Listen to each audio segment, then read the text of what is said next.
Hi, and welcome to Designed for Life, the podcast that brings design and technology teachers and business leaders from across the UK together as we collectively seek to inspire, energize, and create the workforce of the future. Hi, and welcome to Designed for Life, the podcast brought to you by the Design and Technology Association in partnership with our friends at the Edge Foundation, whose support has been absolute from day one. So huge thank you to them. My name's Tony Ryan. I have the great honour and privilege of being Chief Executive of the D&T Association. And I just really want to start by putting out a few thank yous. Thank you, first of all, for tuning in. There are more than 1,000 podcasts out there, and you've chosen ours. So thank you so much for engaging, whether this is your first time or whether you have been here before and this is something that offers you something and something that you value and like, then just good to see you. So thank you for being here. If you do like what you hear, please tell other people. One of the ways that we are growing the numbers with the podcast is just word of mouth and just people saying, you know what, listen to this one, give it a go. So if you can pass that on, that would be fantastic. If you like what you hear on this pod, if you can drop by and give us a review as well, that would be fantastic. Whatever platform you're using, it takes a matter of minutes, but it makes a huge difference, and it enables audiences that wouldn't see us otherwise to see us. On that note, just to let you know, we are now being listened to in over 30 countries worldwide, which just wow.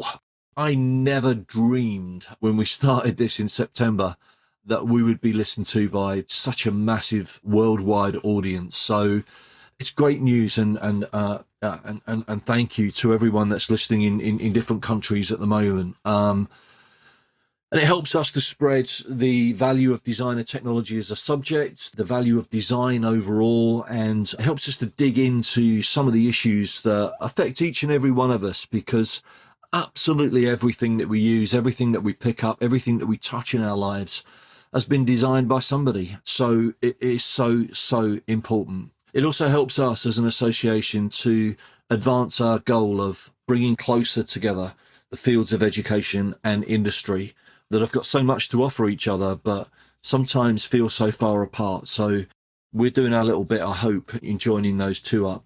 So to today's guest, I just know you're going to enjoy this. The conversation, sometimes an hour flies by and you don't really notice the time at all because you're so engrossed in it. And that's exactly where I was with this conversation. We are going to be meeting Torri Stewart. Torri describes himself as a multidisciplined chameleon with 16 years of working with some of the biggest brands in the world. And that chameleon, I mean, first of all, you'll find during the podcast, his use of English is just descriptive and beautiful. I just love it. So some of the companies that he has worked for, PlayStation, NSPCC, Topman, Barclays, Burberry, Sony, Netflix, I could go on. Here's a guy that's at the top of his game, completely at the top of his game, and can take visuals and can take video and turn it into something amazing. What he would call, and what he does call during the podcast, digital mischief, creating digital mischief.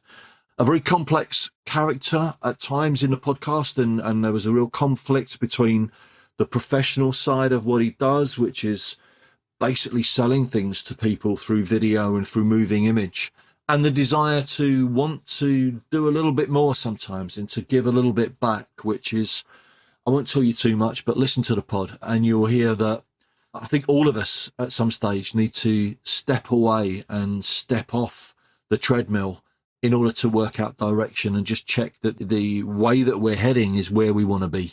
And Torri did that, and I think it's made a huge difference to the work that he's doing now. So let's get into it. So Designed for Life in conversation with Torri Stewart. Right, so here this morning with Torri Stewart from Misfit, and we'll learn more about Misfit later on. But good morning, Torri. Good morning. How are you doing, Tony? I am good. Thank you so much for agreeing to do this and for finding the time. I really do appreciate it. I know time is valuable, so I appreciate it loads. No worries. At the start, I always hand over to everybody to do their own little introduction because they always do it better than I would. So tell us a little bit about yourself and about what you do. Okay, as will become clearer as we go on, it's not as straightforward as it might be a lot of the time for me to explain what I do. Broadly speaking, I do two things. My main focus is working on projects that help young people who are hoping to pursue a creative career. But at the same time as that, I also do animation work for some of the corporate clients that I've worked with over the years. So it's a balance between those two, which I know we're going to dig into later on. So I won't go too much into that at the moment. Before we go to school, and I bring you back to school, which we do with every guest that we bring on, the name that you've got for your company, Misfit, I mean, that says an awful lot about the story that's about to unfold. Just tell us a little bit about that Misfit before we take you back. The explanation would be that I've always been interested in like lots of different creative disciplines. And what that means is that over time, you end up becoming a bit of a polymath. And that's great fun because you get to do lots of different things and work with lots of different people and different disciplines in lots of different ways. But it does make it really hard to describe what you do. So, the moniker of Misfit is something that I came up with probably, I guess, about 7 years ago. Before that, I used to call myself the heretic. Oh, the heretic, wow.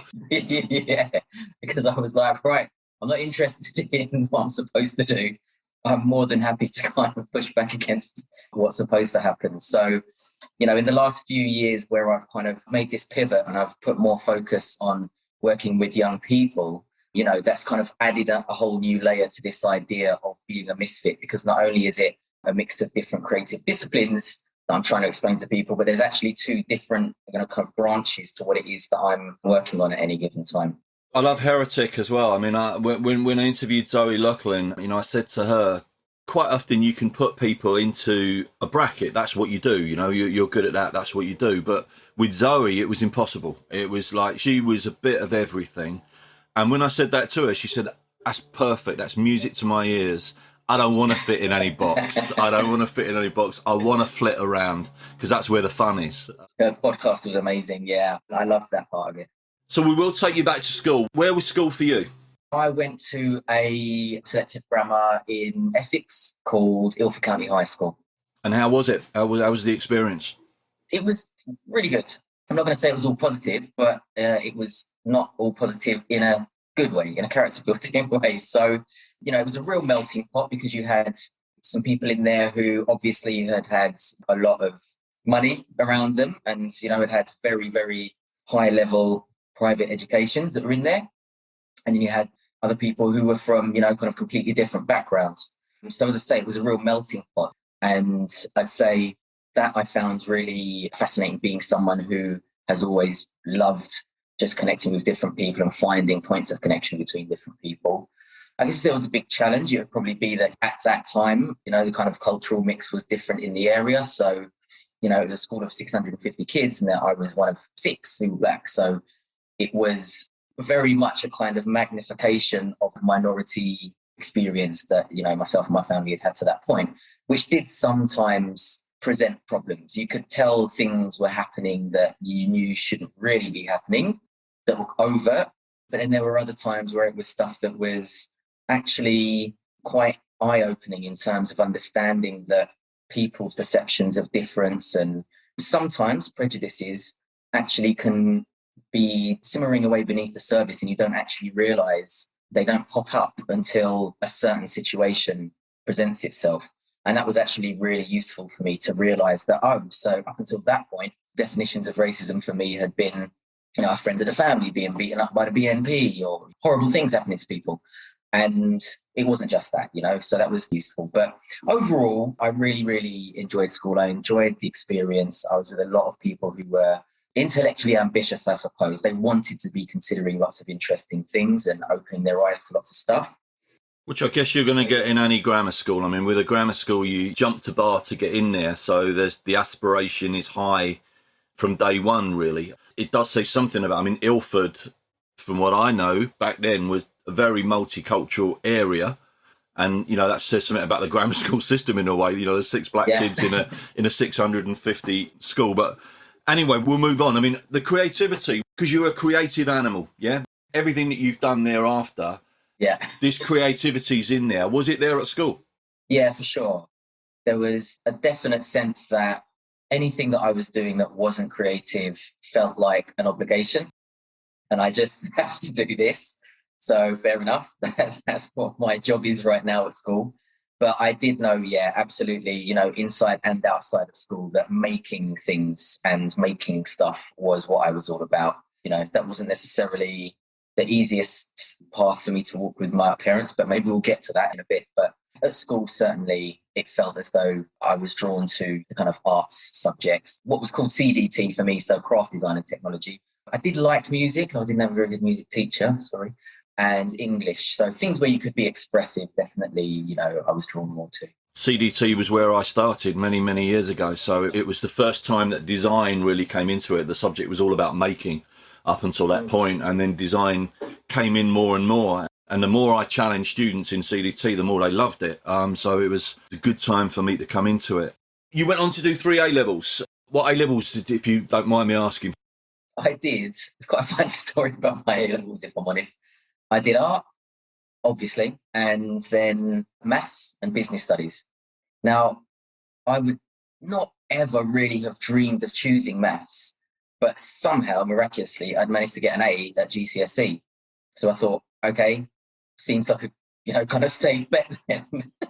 I did go on to then completely fail my maths A-level. I think I was not ungraded. It was like a super weird grade that meant you were just so bad we can't even grade you. And I did business studies because my dad was an entrepreneur and had been since he was in his early 20s. And for him, he was very much wired for that to be the route that myself and my younger brother, you know, should be taking at that point. You know, that's what he thought it was about, which is completely understandable. You know, my granddad had come over here as an immigrant in the 50s. He'd worked at the Ford plant, and it was all about surviving and having a good, solid income and looking after your family. You know, my dad wanted to do the same thing, but he took a step on from my granddad. And I guess I've taken a step on from the place that my dad was in. So there was a bit of a journey for me to be able to move on with the rest of my career because of this perception that my dad of how that course of study could or couldn't lead into a career. Let's dig on that, because that's something that, as a head teacher, I've met many times where I've had a very creative student that wants to follow a path, that you've got parents that don't see that path as being the way that they want their son or daughter to go. Mm. And sometimes parents have got very traditional views of what academia means. You go along this route and then you'll get a good career and that'll be fine, son, you'll be okay. And then you've got the kid fighting that all the way, saying, yeah, but, yeah, Dad, I want to do this. I want to do this. You had a little bit of that. I mean, how did you deal with that? By the sounds of things, this was a conflict that was there. Yeah, I have to give credit where it's due and point to my art teacher at the time.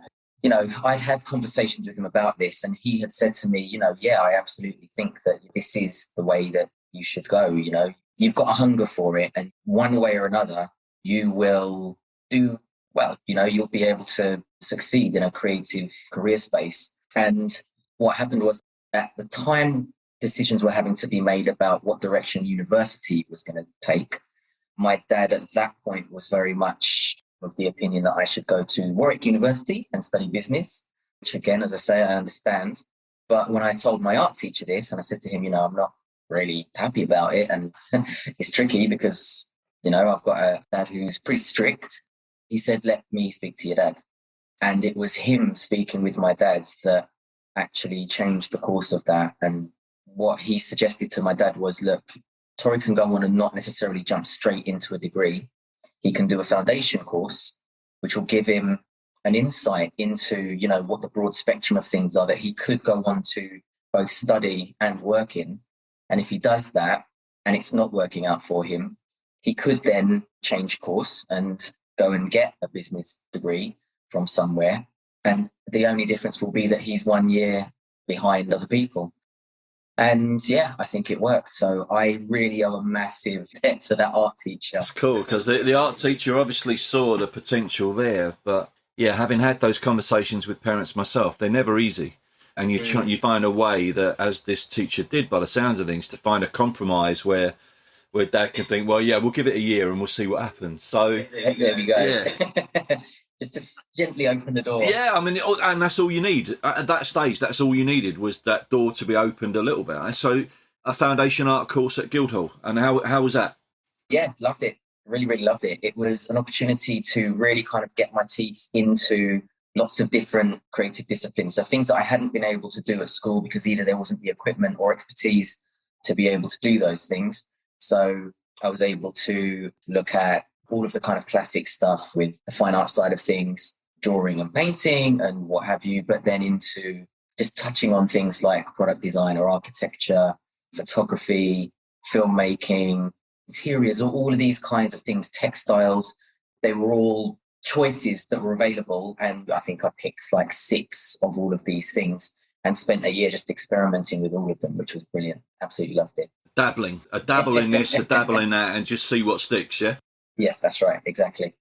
And from there on to Goldsmiths, and it was BA in Design Studies at Goldsmiths. And I've not known anybody that's gone to Goldsmiths that didn't love it. It was amazing there. Absolutely amazing. And, you know, at the time that I was there, it was still kind of in the wake of what was called the YBA, so the Young British Artist Movement, which was the likes of Damien Hirst and Tracy Emin and all of these, you know, super, super high profile contemporary art figures who'd all been there and all kind of come out of that university. So although I was studying design rather than fine art, it was still a place that was just supercharged, full of energy, and everyone was ferociously exploring whatever their discipline was. It's a place, I mean, I've not been there for obvious reasons now for a good year, maybe longer, but it's a place that I love going into because there is a buzz around the place. There's an energy in there that is palpable.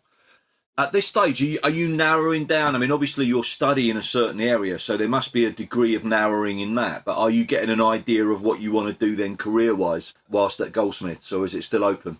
At the start, no, because the design studies course there at the time, I think it's still the case, was multidisciplinary.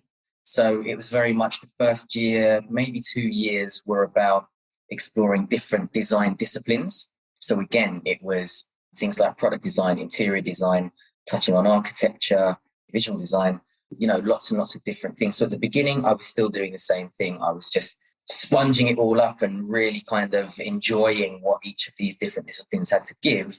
But towards the end, kind of partly through an organic process, I guess, of what I was most drawn to, but also because the course demanded it in terms of getting ready for that final year. I actually did a sandwich course. So I did a year out with a magazine, and then I went back in for my final year. By that point, I really had realized that, okay, the technology side of things is the bit that I really like. So I kind of specified that it was design and animation at first. So I did lots of graphic design in my 3rd year when I was out. That was the main thing I was doing. It's all a bit of a weird mishmash. I was doing music videos at the same time. But in my 4th year, I really specified film and animation was, you know, where I was at. So when I finished, it was my final piece, my final work was all digital animation based, which was very, very new at the time. The sandwich course, just touch on that very quickly, because a lot of students don't know whether to go for that sandwich course or not. It's an extra year, obviously, on the degree. Was it useful to you to actually finding your feet to get that year out? Absolutely. I can only speak from my perspective, but my advice to anyone from my perspective would be do it. There's nothing like being a graduate, finishing your degree, being able to say that you've spent a full year working at a place or with an outfit doing live work. It absolutely gives you an edge if you're taking that path into employment that's a bit more traditional. So you're coming out at the end of it looking to get a job rather than be a freelancer. Yeah. Did you decide that that's where you were going to go? Was the idea of freelance, especially with business studies and your dad's entrepreneurship at the back, there must have been a thought in your head, I could be freelance from day one, or did you have the idea to go get a job?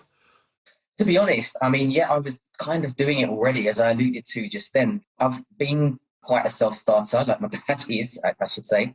I'd gone and sorted this thing out with this music magazine. So I was doing that stuff, but I was also tracking down people that I wanted to do work for and just getting myself in their face and saying to them, I want to do work for you. So I was doing CD covers for Sony Music, and I was doing music videos for artists that I like. I just went and I found them. Sounds a bit creepy actually in retrospect, but that's when I found where they were and just said to them, look, I do this stuff and I want to do some for you, and I'll do it kind of at a really, really good rate because I'm a young person on my own. There is no company, there's no nothing. So the idea of freelance, I never even really had that as a word in my head at that time. I was just like, yeah, I'm going to go and I'm going to just do this stuff. So when I got into my career and there were spells of freelance, I just felt I was going back to what I'd been doing from the beginning anyway. I think in a digital age where students are used to Indeed and whatever, there's this idea that you stick your CV up and that the work comes and finds you. And I think that's nonsense. I think if you actually want it, especially in a field like you wanted to work in, you've got to do what you did. You've got to get in people's faces and you've got to be persistent and you've got to chase it. Putting a CV up is never going to be enough, is it? I agree. I think there are two things on that. One is exactly the point you're making, that yes, you may get work, but it's not necessarily building your skill set in how to go about getting work if you're that passive in the process. If you set your wiring up to work that way, I'll just do this and then stuff will come to me. If it stops coming to you, suddenly you're just like, oh, what do I do now? So knowing what to do, I think, is very important. But I also think there's something in, part of your career is not just what you're doing at a given time. It's also being able to look back and be satisfied with the journey that you've taken. And I would say that if you're going to be, again, taking the approach that you were talking about a second ago, which is more reactive, what is very possible then is that your career path ends up being shaped by the things that have come to you, rather than you saying, this is the kind of stuff I want to do, and this is who I want to be doing it for, and how I want to be doing it, and making that your agenda, setting that as an agenda and saying, okay, I'm now going to go and I'm going to work out a way to make that happen. I think that's really important. It's a different mindset, isn't it? I know once I decided I wanted to go into school leadership from running departments, I was very selective what schools I went to because I wanted to learn from certain people that were above me. Mm-hmm. There was a head that I was desperate to work for, and I nearly stalked him. It was like, if there's a job, I want it, and I'm not far away. And he said, well, it's quite a trip. I said, look, I'll drive. Don't worry. If the job comes up, I'm there. And there was nothing there at that stage, and I was in his ear, and it was like, I want to work for you. He actually called me in, and we sat and had a coffee, and he said, why do you want to work for me? I said, well, you've got this reputation, you've done this. You run a school in a very, very difficult area with some very huge challenges, but you accept no nonsense. Basically, these kids are going to perform the same as kids in a grammar school would do, and there's a magic there that I want to learn. And it really was. And that's what you're saying, I think, is you pick who you want to learn from and what you want to learn, and then work out how you're going to make it happen for you. This is it. As I say, it's about kind of having an agenda of your own and saying, at any given time, I can turn around and say to someone, this is what I want to be, what my direction is. And this is why this is my direction. So if you're only responding to what's coming at you, it's difficult to maintain the integrity of your own vision. This podcast is brought to you by the Design and Technology Association, working to connect education with business and industry. Your first professional post took you into the world of moving imagery, and it was, by the looks of things, from web through to TV content. There was a real mix there. And when we had a chat on the phone beforehand, you said that was a massive learning journey for you, that you were in at the deep end there, really, and you had to do a lot of learning. Is that right? It really was, yeah. So I graduated and I got a few different offers from people for jobs, and really I kind of separated them into two. There was one where I was going to be a really small cog in a really massive machine with a really big name, and it would have been, I could have shown off about this name. Looks good place on a CV. Yeah. And on the other end of the scale, there was this tiny little place that was a much smaller outfit, had a much lower profile, but wanted to get into an area that they weren't doing anything in at that time. And they had showed kind of faith and belief in the idea that I could be the person to do that as a graduate. So I was like, okay, I'll go with that one then. I'll be the big cog in a small machine, and, kind of prioritize what I can learn from doing that rather than the name of the big place and, finding out that actually I'm making coffee for people and sitting in a little desk in a corner and not really doing anything. So yes, because of that situation, it meant that I was kind of in there on my own. No one else could give me any input or advice or support on what it was I was doing. You are the expert. You got no one to turn to learn from. Right. And there was far less information available at the drop of a hat online at that point. The internet was there, but you being able to just jump on YouTube and just say, right, how'd you do this? You couldn't do that at that time. YouTube didn't exist at that point. So what it meant was that, yes, I had to start developing a mindset really early on that, one, I need to have confidence and faith in the fact that I'll be able to work out how to do it off of some of the projects that I'd taken on myself before where I didn't know what the hell I was doing, like music videos. But I also needed to be able to communicate not just with my colleagues, but also with clients in a way that instilled them with confidence in the fact that they could leave this with me. So it did exactly the job that I was hoping it would do, which is it formed me in a way that being in a big organization could never have done. It was a baptism of fire for sure, but I was able to make that a positive thing. In a big organisation, you probably never would have got to talk to the client. You'd have seen the brief and you'd have worked on the brief, but you probably never would have met the client. And that communication with the client is a big part of what you do now, isn't it? Absolutely. Again, I suppose these things, they're kind of reciprocal and cyclical and what have you. So I had, in a way, you could argue, been doing that kind of client liaise thing from when I was in my third year of my degree, if you want to put it like that. But at the same time, it wasn't in the context of, okay, we're sat in a boardroom and we're discussing lots of money being spent on media for something that's going to end up on the telly. So yeah, I would say that period and what I learned from that period definitely kind of supercharged that side of things for sure.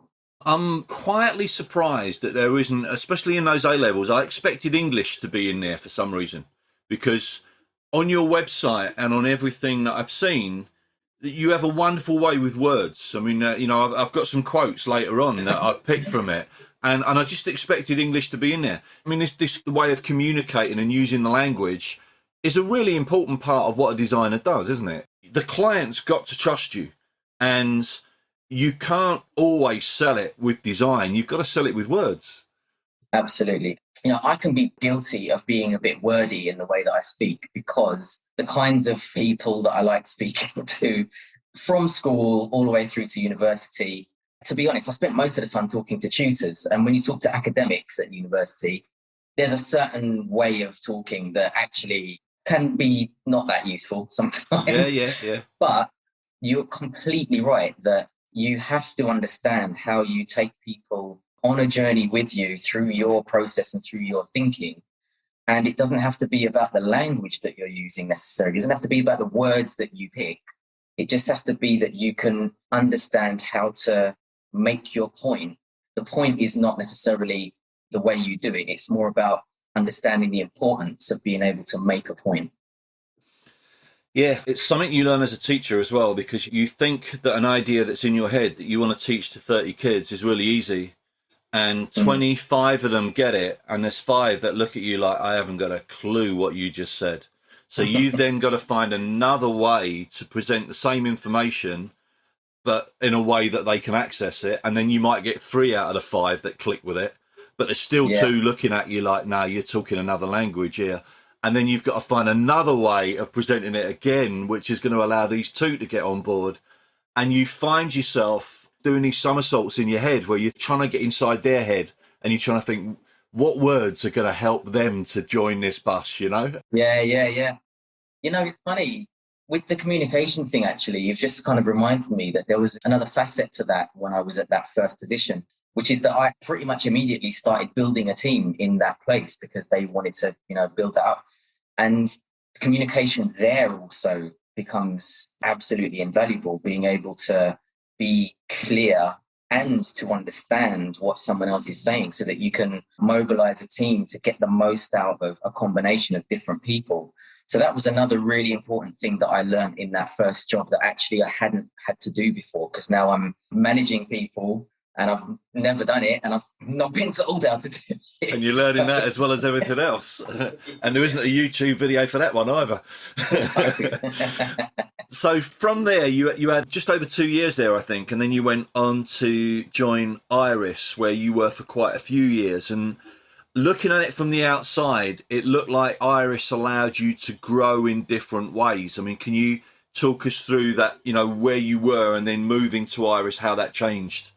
The journey there was an interesting one. When I joined, 2 weeks before I joined, someone else had just left, and they'd left to start up Iris.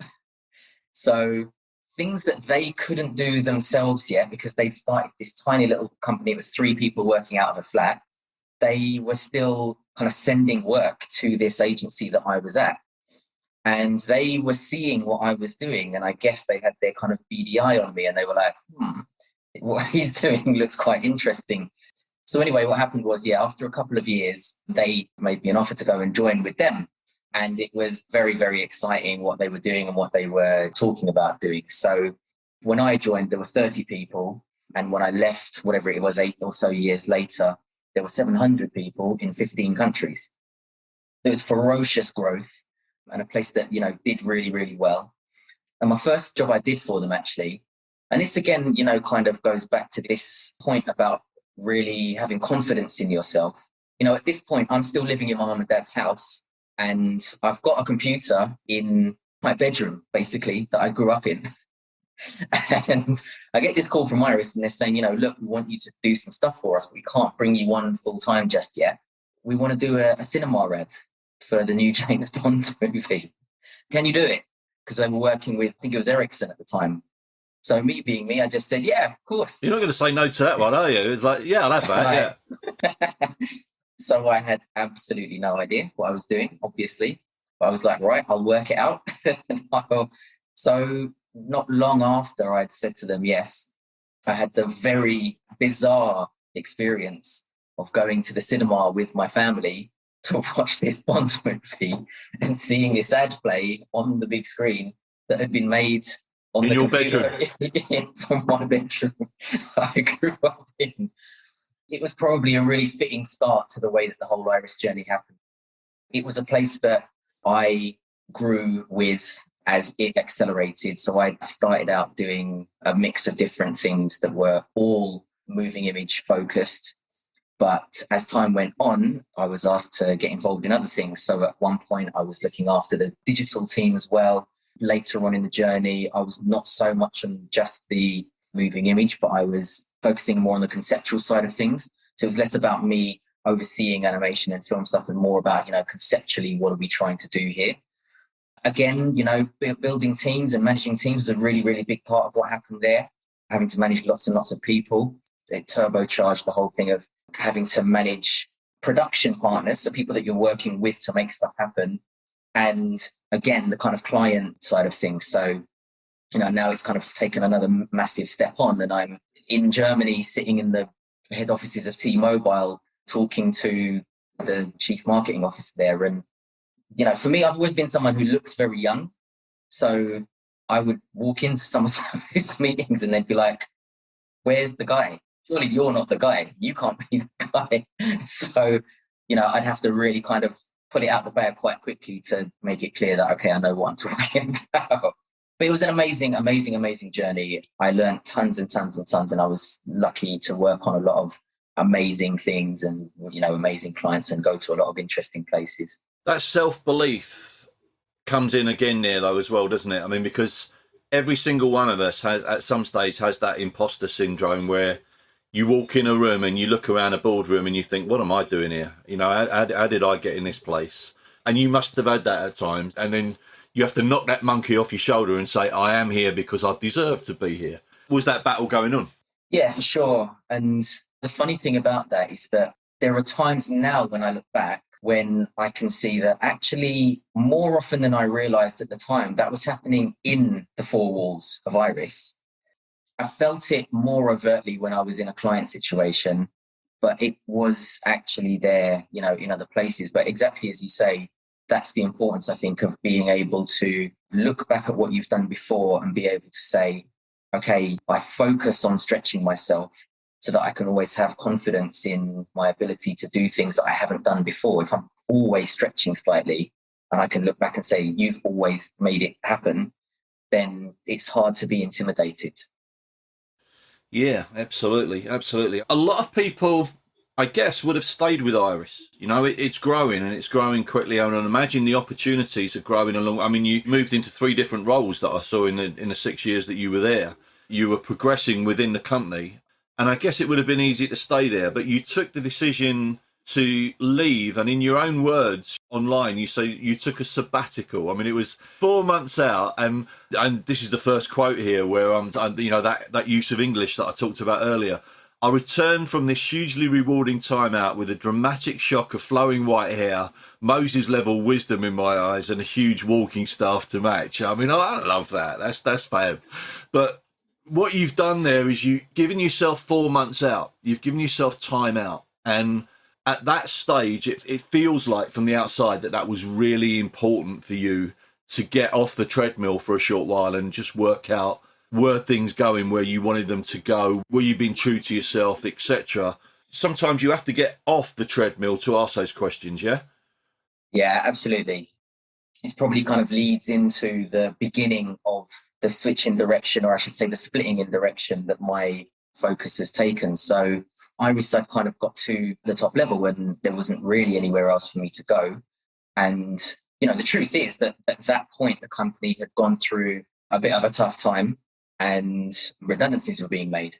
And I had the option to stay, but I opted to leave because I felt as though, okay, everything that I wanted to prove to myself that I could do at that point, I felt as though I'd kind of done it. And I don't really respond particularly well to comfort. So I don't really like to coast, and I don't really like to be in a place where I'm not being pushed or stretched, or, you know, I kind of need to be a little bit stressed out. It's just the way I'm built.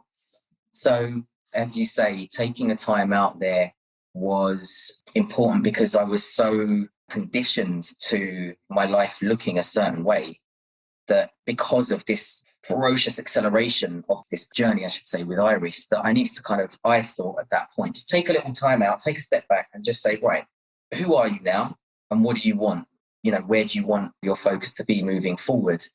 And I didn't know 100% what that was, but I did know I'd got to a point where I felt as though I maybe had done as much as I wanted to do of just spending all of my work time focused on trying to convince people to spend money that they didn't really have on things they didn't really need. That was kind of the summary that came into my head at that time and stuck in my head. And if there's one kind of place I'd point to of what really kind of catalyzed everything, is my wife, my now wife. She wasn't my then wife, but we were together and she had made the call to move out of, she had worked at Iris originally, to move out of that space into purpose-driven and impact-driven work. So she had joined a charity, and I really, really respected her doing that because, you know, there is a choice that you make at that point that, you know, it's going to be much more challenging. You know, there's not going to be as much money in it. So that really kind of had a big impact on me. And I realized that at that point that, yeah, that actually I think is the way that I want the path forward. I want it to be more purpose-driven. There's 2 things you said there that stand out to me. One is this need for pressure, which some people have. You know, my wife has said to me, you know, there are easy jobs out there, don't you? You know there are jobs out there that you don't have to battle like this. But where's the fun in that, you know? So I can relate to that. Has this always been there with you? This pressure is what gets the best out of you? I'd say so, yeah. But it's more me putting pressure on myself, saying, this is where I want to go. And at this point in time, I've got no right to expect that or to demand that, really. I just want to do it, so I'm going to do it. Yeah, so then how do I make that happen? And then the other bit there, and it comes through in a lot of areas when I was reading around before the podcast, this conflict that has come in between, and you touched on it there, there's the big brand stuff, which is where the big money is, and it's selling stuff. You're constantly selling. You can't always buy into what you're selling because you're selling such a wide range of stuff. And you're selling it quite often to people, as you said, that can't afford it. sometimes, but they're buying it because the sell is good enough. Right. And you're doing that, and that's your job. That's your job. And then on the other stage, there's this conflict of, yeah, but these skills that I've got, I could actually do some good with this as well. And that battle seems to go on in your head. Am I right? Yeah, you are. There are various ways in which the two things can overlap. I guess the most high profile one being that, you look at any brands now, they've all been on a journey over the last 10 years to try and prove how holier than thou they are. And, all the brands are all polishing their halos constantly and talking about the good they want to do in the world. And, I'll be less cynical for a moment and say, yes, it's better that they're saying that and doing something than doing nothing. So we're in a better place than we were. But I have at the same time, I've spoken to clients who have said to me, yeah, it's all just a vanity exercise. It's just cosmetic. This isn't something that is really believed in. This is just something that's being done because we need our brand advocates to feel as though they can justify making the purchase decision with us rather than with these guys. So there is a kind of balance going on there. So I've had to navigate that path in interesting different ways, which I think we'll probably come on to. I'm going to come back to that later because it's yin and yang there, really, isn't it? And it's trying to find a balance between that, but we will come back to it. So again, I'm going to use your terminology here. You then moved on from Iris and you went to Disturbed Media, where, in your own words, you got up to some digital mischief. So tell us, what is digital mischief? That was really just a way of me trying to describe the fact that I wanted to try and have fun. Something else that was going on at this point in time is there was a big explosion in new technologies, some of which I'm sure you'll be quite familiar with. So things like Raspberry Pi and Arduino, so that kind of maker movement was happening around then. Technologies like the Xbox Connect had just come out, and there were projection mapping and all sorts of different things. I was seeing all this stuff and I was like, wow, this is all super fascinating. I want to play with this stuff, but I don't have any of these skills. And at this point, learning those skills is going to take a long time. So I joined Disturb as joint creative director and was kind of looking after a team of absolutely incredible people who were, kind of programmers and developers and makers and, all sorts of different things. And digital mischief is basically trying to find really interesting ways to get digital technologies of the time to do the jobs that clients perhaps were expecting would be done via traditional means. So as an example, the WWF had come to us and were asking us to work on a project that was about raising awareness for a campaign they were doing on sustainability around the world. And we could have just done a standard comms campaign, which is, okay, so here's some animated or filmed content and here's some print stuff and, some other bits and pieces to go with it that lives online and out in the press and in the real world.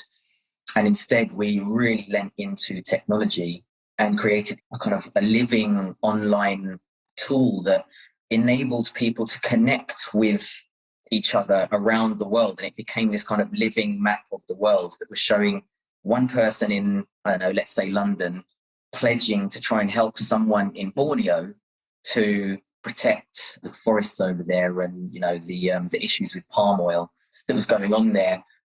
Digital mischief was about trying to find interesting ways to connect technology with business problems that clients were bringing to us. That map that you allude to there, I'll put it in the pod notes because I think people listening to this, you have to see it. It's so visual and it does. It's joining those dots up and connecting and making something that could be very, very small huge. It's making it really big. But I saw that online and I'll put it in the pod notes so people can have a look at it as well. The Edge Foundation, preparing young people to thrive in a fast-changing world. You then went to that stage and you went freelance then properly for a while. You were doing your own thing for a while, yeah? That was a natural step?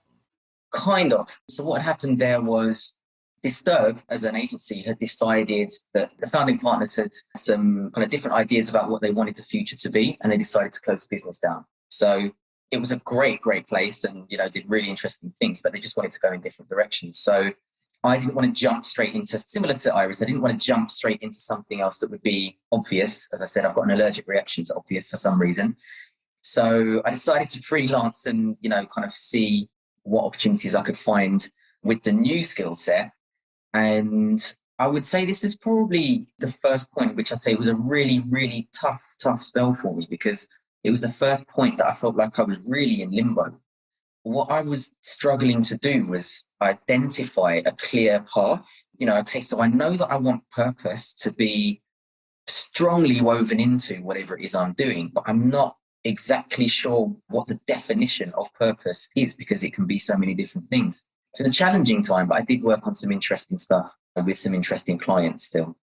And that's where, after a while, 2014, you found Liberty, or Liberty found you. I'm not sure which one, but I mean, Liberty seems, looking at the website, looking at what they do and what they stand for, it seems to tick an awful lot of boxes of that conflict that we've talked about there. Is they're trying to join these major brands with young people and with what young people care about, and trying to join the two together, which sounds real easy, but I know isn't. Yeah, for sure. And sure. So that was Liberty. I mean, was it the right thing at the right time for you? It looks like it was. Yeah, it was. As you rightly suspected, I found them. So they had a completely different job being advertised that I saw, and I just noticed that a couple of people that I'd worked with previously were there. So I dropped them a line and just said, look, I'm not going to be right for the job you've got advertised, but what you're doing sounds interesting. I'd love to come and have a chat. And yeah, within a couple of weeks, I think I started working with them, doing some freelance for them. And then, yeah, eventually I jumped on board. And I guess what I'd say about my time there is that was probably the most challenging role that I'd taken on, for a few different reasons. There was like a bit of a eureka in the sense that, working with young people, because I'd always been drawn to that, even from when I was at the university. Wherever there was an opportunity to help on something that involved trying to help kids who were creative, kind of get into what the creative career space looked like, I was always really drawn to it. So that was really, really useful. Their model was unique, and there was something in it that I thought was really, really interesting. But the reason I'd say it was such a challenge is because I jumped from doing work that was very much focused around products and services from my previous roles into behavior change campaigns. So the very first thing I worked on there was actually for the NSPCC, and it was a project that was about trying to inform young people about the dangers of overconsumption of porn online.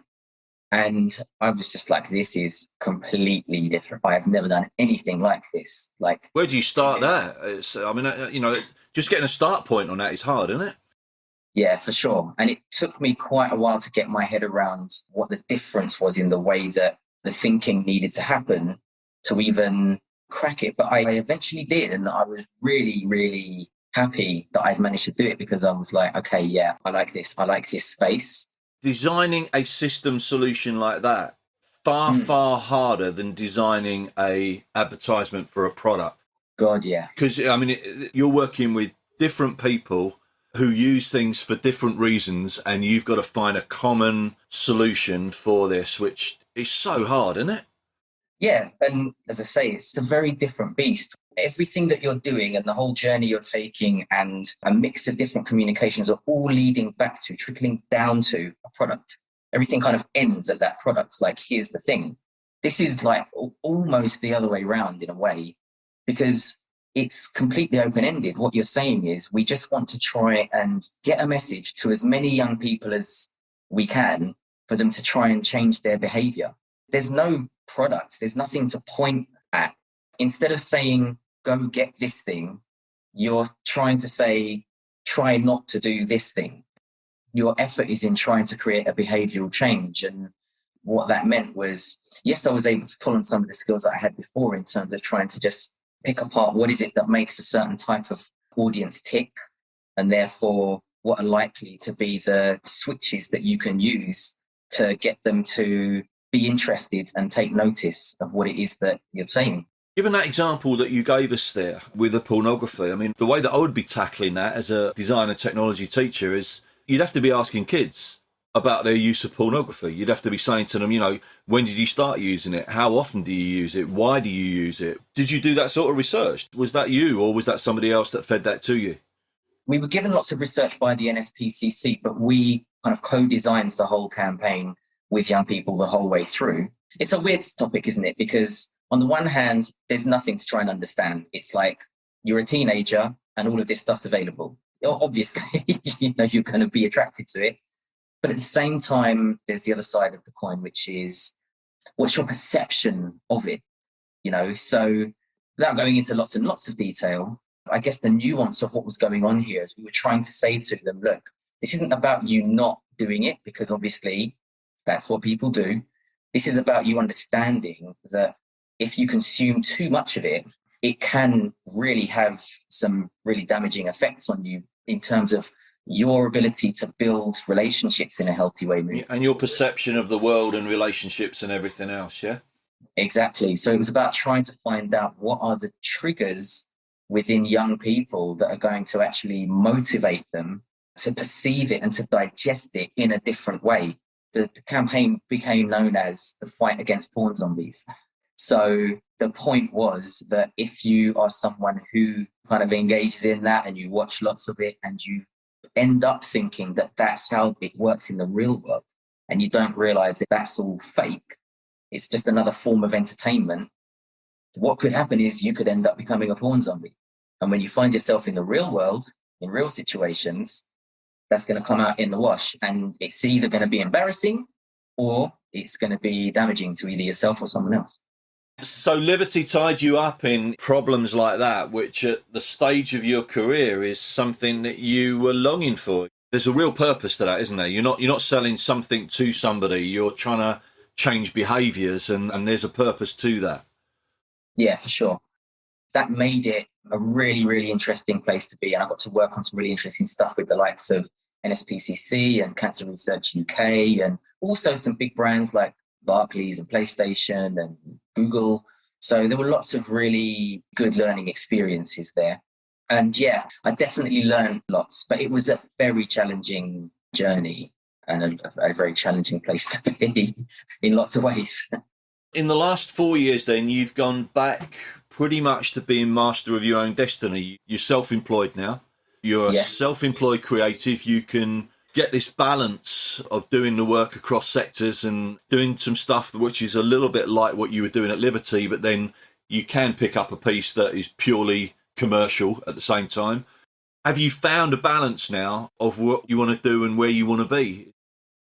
Yeah, I mean, when I came out of there, it was like any organization, things change and the directions change and stuff. And I think we got to a point where the stuff I'd been doing at the beginning, there wasn't as much of that anymore. And I was finding that it was more of the brand stuff, and I wanted to be doing the stuff that was along the lines of what I just was talking about with the SPCC. And, I wasn't really right for them anymore, and it wasn't really right for me, at that point either. So taking that step out was very much about me being able to take the next step on in honing down what my focus was going to be. And it did end up being around working with young people, and I guess with a more of a focus on people who want to move into a creative career space. So I've spent the last few years working with people like Barbican and City of London Corporation and Edge Foundation on projects that have done just that. They're focused on helping young people between, I guess, 14 and maybe 20, 21 on finding their way into the creative sector one way or another.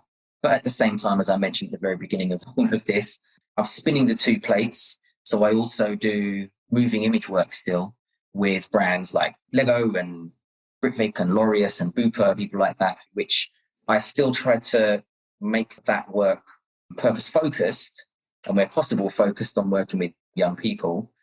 But that's just to supplement the other stuff. So the main focus is the kind of creative education projects, and it's backed up by a bit of animation. We've done some work with brands recently, and they say they want to work with young people, but a big brand is so far away from where young people are. They don't really know what that means. You know, I'm having conversations with people and they're saying, oh yeah, we want to work with young people, you know, and it's like, yeah, and exactly how will that manifest itself? How will that look? And they haven't got a clue. They just haven't got a clue. So you are, in many ways, you're the gel that makes that happen. I mean, and that's a big jump for a lot of them, you know. Barclays are a good example. I mean, Barclays, I think, do some pretty good work with young people. For a bank, they've gone out of their way over a good number of years as well to actually put a bit back. And I know they did a program in schools when I was a head, which was really good. And they came in and taught kids all the stuff that you need to know as a kid about why you need a bank account, what a credit card is, how you got to look after these things. You know, the difference between credit and debit and stuff like that, that your average 12-year-old won't have a Scooby about, but they need to know. They need to know. And Barclays did that really well. But finding that link for those big brands is so difficult, isn't it? Because they're miles away from it. Absolutely. It boils down to what the culture of the organization is. So broadly speaking, it falls into two camps. You either have the people who, as I mentioned earlier on, are doing it for cosmetic purposes. So they'll have someone who perhaps is, you know, a head of corporate social responsibility, or sometimes even just PR, who's saying, how much money do you want to give me to spend on doing something along these lines, so that we can then, you know, kind of talk about it and talk about our halo afterwards. And then you have the kind of culture where there is genuinely, I guess, a space for the discussion to constantly be happening around how are we accountable for what we do year in, year out as an organization? Do we want to be the kind of organization that's only commercially, financially accountable? Or do we also want there to be some kind of impact goals that we are working to? You know, the difference tends to be that one organization will have some kind of impact objectives in place that they're looking to hit. And once philosophically you've got that as an organization, it then follows that you will put the people and the teams and the processes and the mechanisms in place that will allow you to achieve those objectives. When you're doing it just for the cosmetic reasons, it's more what you were talking about a second ago, which is, okay, we just want to do this thing. And, you know, it doesn't really matter how we do it. It's not so much investment. It's more a quick spending spree. And as with all of these things, it comes down to leadership. It has to come from the top, doesn't it? The top have got to say, do you know what, we mean this. And I actually think, I don't know, maybe I'm naive, but I think business is changing. And I think business realizes that if you're selling stuff to people, which all brands are really, then you've got to give a bit back, and you've got to mean it, because people are getting wiser, they're getting smarter. And actually what people want is longevity is built from giving back properly and not just doing it superficially, because we see it as consumers. I like to think that anyway. Maybe I've got a comfort blanket on, but I like to feel that way. No, you know, I think you're right. We've spent, as I said, the last 10 years going on this journey of all brands saying, hey, look at all of the great stuff that we do. I think we'll probably be on a journey in the other direction now for the next 10 years of actually the thing that should instill you as a consumer with confidence in how valid those claims are from a brand is how little they talk about it. It's more that what happens is you decide, I want to know, how is it that these guys go about, you know, they make sweatshirts. How do they go about doing that? And then when you do a bit of digging, you find out, oh, wow, their cotton sourcing is really, really top notch when it comes to sustainability. And the way that they manufacture is really responsible and all the rest of it. That will become what people attach the authenticity to. Right now, it's like everyone's screaming about it so much that it's like, okay, obviously you're going to be telling me that you're doing something good. But as you rightly say, the will is there, which is the important bit. So, you know, maybe there's just a bit of a journey we have to go through for that to convert from the cynical kind of entry point to an actual genuine way that they operate moving forward. I think people are realizing business that longevity is built through actually caring as well. And I think that, you know, that's a business point. That's not a halo point. That's a business point. It's like, if we want to be here for a long time, these are things we have to do and do well. The Edge Foundation believes all young people should have the opportunity to achieve their potential by making education relevant.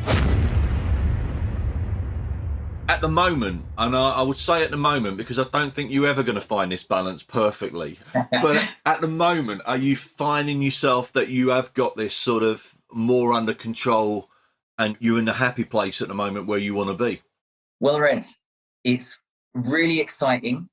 You know, there are things that I work on. I'm like, God, I can't believe I'm doing this. This is so cool and so interesting. But at the same time, there are moments where it's terrifying because I'm like, what am I doing? Why do you do this? Like, just go get a job doing this thing and everything will just be like, you know, exactly what every week looks like, week in, week out and whatever. But they are few and far between those moments. You know, it is more about the agenda that I have set and, you know, the things that I want to try and achieve, that's what I'm going after. So it is balance and it is compromise between the two different sides of this. What I'd say is maybe if I'm talking about being an air quotes misfit, then doing that demands some kind of strategic compromise because you can't always just go straight to point B, you know, where you want to be. You kind of have to take a couple of diagonal steps, you know, you have to go with the wind a little bit and kind of get across by zigzagging. But the other side of that is that to be able to do it, you have to be uncompromising in your attitude and be really firm on being comfortable with ignoring the rules and ignoring what it is that you see going on around. That's like, this is the way, this is the path that everybody walks, this is the way that you should do things. So it's a mix of being compromising and uncompromising for me. I love this, and I hope it's useful to, I mean, there's a lot of students that listen to us now, and I hope this is useful to students because there's a danger at school that we make it sound like it's a straight line. You know, you get these qualifications at GCSE, then you get these A-level qualifications, then you get this degree, and then you get a job, and then everything's sweet after that. And my experience and yours is, you know, I've had 6 different careers in a way. You know, I've worked through, and they've been complete changes, and they've terrified me at times where it's like, oh my God, am I good enough for this? Can I do this? Can I learn this? And you've said that 5-6 times through this pod, is that being terrified is part of what you do sometimes. It's part of the journey. It's rarely a straight line, is it? It's quite often this sort of zigzag up and down, and all you've got to do is believe in you and believe that you can get there, and you probably will. I 100% agree. And I think there's something that kind of links back to what you said towards the beginning about the path that you take and how much you rely on putting something out there and waiting to see what comes back. I think there is absolutely value in following your education path through to the point of getting a degree or what have you. I definitely am not criticizing that in any way. I think it can be really valuable for lots and lots of people. But at the same time, there's something else that is happening now. There is a shift that's happening in the world that if you are someone who is 16 years old, who is into photography, and you get really into it, and someone's kind enough to help you get a camera, and you can teach yourself from all of that information that's available online, and by the time you're 19, people are asking you to do work for them, there is an argument to be made that you do have to kind of weigh up at that point, what is it that I will get from university? Because although it will still absolutely help you, it's not going to be the only way that you can do it. And that's a big part of what my focus is on right now as well, is that understanding that those options are there is really important. And the degree can be taken at any time. And that's the right. thing as well, that, you know, you can go back at 30 and take a degree if you want to, and that will top up the knowledge that you've got then. So, yeah, I'm not saying don't go to university, but what I am saying is look at all the options and look at the ways forward, because I think there are more routes through now than there have ever been previously. Yeah. I remember sitting with a couple of parents who had a straight line mapped for their son, and we were near Sky, and Sky offered this apprenticeship, which was a degree apprenticeship, but the degree came later. You proved yourself first, and if you proved yourself good, they would sponsor you through the degree later on. And I sat there with the parents saying to them, look, why wouldn't you do this? You know, why would you want to go a traditional route when you've got this? And it took the best part of 2 weeks to convince these parents that this was the right route for their kid. And the kid went on and did wonders. But yeah, it was different. It was different, and it was not something that was around when those parents were young people. It was straight line back then, and that was the only option you had. You either went to uni and got a good job, or you didn't. Yeah. So it's different. I'm going to move us to the quickfire round, and we'll see how we get on with these.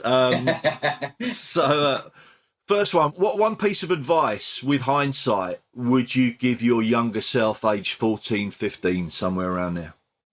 I would say have fun with your creativity, enjoy it, but try not to obsess and get too serious too soon. That's what I would say to myself because of the way that I'm wired. Yeah. You dive into a hole and keep falling, yeah?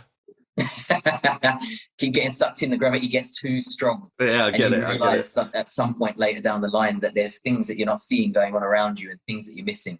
Yeah, I get it. Tunnel vision. The second one, I think I know the answer to from the podcast, but let's see. I mean, what was the teacher, the subject, or the moment that most inspired you and most made a difference for you? Yeah, you're right. It was Mr. Ferguson, my art teacher, who sadly is no longer with us. But yeah, it was him. And it wasn't the exact anecdote that I gave you earlier on. It was a different moment where I was asking him about what the options were, things that you could do as creative careers. And he told me this story about him being in a similar situation when he was young and his dad saying, go get a job cleaning toilets. He was like, what? So his dad, go and do it. Go get a job. He was like from somewhere overseas, I can't remember where. And by the sounds of things, he actually did it. And the point was that a couple of days into that job, he suddenly had a lot of clarity about what he didn't want to do. What do I want to do? Yeah, I think actually I'm going to decide on this thing. It was the fact that there was nothing driving him to make a decision. That decision doesn't have to be final, but making a decision to start somewhere is really important. Who or what inspires you now? I'd say it's people who have got an agenda to try and reshape the world so that it's, we're doing a better job than we've been doing up until this point. And a lot of the time that ends up being the young people that I'm working with. It's the young folk who are saying, this is messed up. We need to change this. We need to do this in a different way. So in a roundabout way, corny as it sounds, I guess young people inspire me. Yeah, I think that'd be my answer as well. I buzz on the fact that, look, there's so much messed up with the world. But young people that we talk to just want to change it. They want to get in. They want to make a difference, and that's where learning can come from. For me, it's all about motivation. It's all about context. And why am I learning this at school? So you can go out there and make that difference to the world. Is why you're learning this at school. That's why. Exactly. You're not learning it for a GCSE or for an A level or whatever. They're just steps. They're just hoops that you've got to jump through. But the bottom line is, we want to send out a really, really knowledgeable, rounded person that is going to go out there, roll their sleeves up and make a difference. That's the bottom line. What was your biggest professional mistake or your biggest success, and what did you learn from that? I'd say my biggest success would be the first music video I did, because I had no idea what I was doing. I just wanted to do it. So I can't even remember how I got the money. I probably borrowed some money from my parents or got it on a credit card. Went and bought a camera that I didn't know how to use, read the instruction manual, went and shot this video. I had no equipment. My dolly was a shopping cart, a shopping trolley. Someone was wheeling me through the middle of a shopping centre. And then I got this video pulled together and it won an award and ended up playing on MTV. So that gave me the confidence to do everything else that followed. That would probably be the biggest success that I'd land on.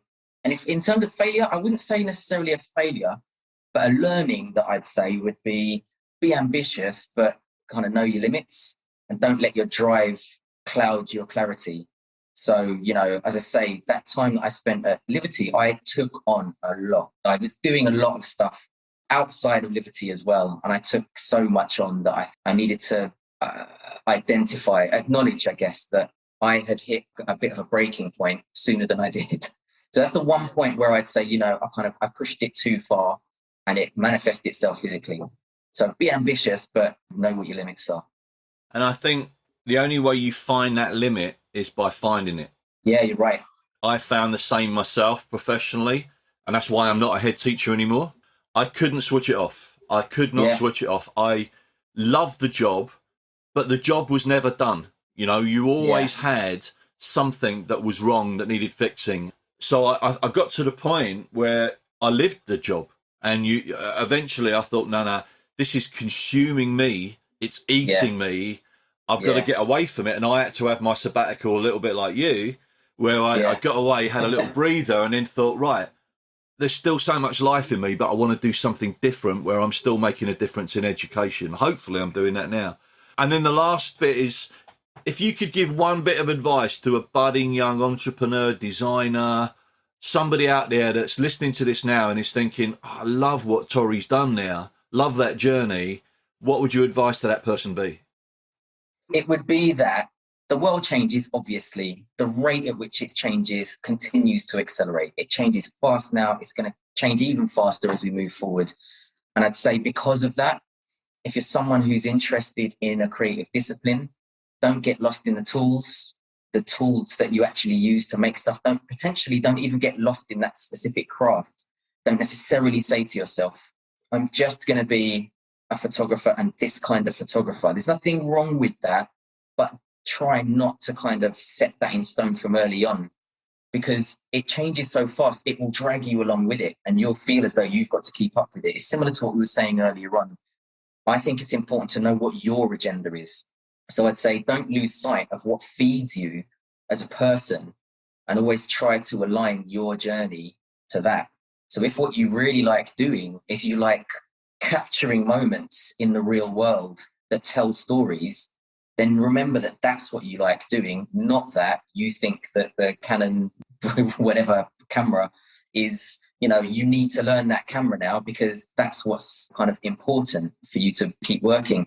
The reason I say this is because in the moment, it feels like the right thing to do. But with retrospect now, I can look back after 15, 20 years worth of working and I can say, I don't regret any of the choices that I made, because it was always my agenda that I was working to. What are the things that I want to do? I didn't allow myself to be kind of pulled along just by, oh, well, everyone's doing this thing now, so you should probably do that thing.